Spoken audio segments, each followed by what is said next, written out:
हाँ बेटा, तोखे छा ॿुधायां, तुंहिंजी भाॼाई सॼो ॾींहुं फ़ोननि ते लॻी पई आहे माइटनि सां।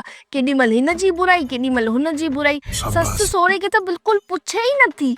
सॼो कमु बि मूंखे थो करिणो पए। ख़ुदि बसि सॼो ॾींहुं मथे जो सूरु आहे, केॾीमहिल पेट में सूरु आहे, केॾीमहिल चेल्हि में सूरु आहे। बसि इहे ई सूर खपनिसि। मम्मी भाभी ॿुधंदव न? काई कान ॿुधंदी, मां बि हुनजी ससु आहियां, हुन खां 4 रातियूं मथे आहियां। मां अहिड़ी सेटिंग करे रखी आहे, ई ॿुधंदी कान थी सघे। बेटा, तुंहिंजी भाॼाई जी जेतिरी तारीफ़ कयां न ओतिरी घटि आहे। हुन पढ़ाई ॾाई जे बारे में छा चवां? सुबुह जो नेराणे उथी वेंदी अथई, पूॼा पाठ करे ससु सहुरे खे हथनि में चांहि ॾिनी अथई, हथनि में नाश्ता ॾिनी अथई। घर त ईअं संभाले वेठी आहे, ॿियो केरु संभाले ई न सघे। साईं जो शुक्रानो आहे जो मूंखे एॾी सदोरी नुंहुं ॾिनी अथई। वेचारी पढ़ाई ॾाई सॼो ॾींहुं ससु सहुरे जी शेवा में लॻी पई हूंदी आहे। वई हिन जी ॻाल्हि करण दॿे में ठिकरियूं।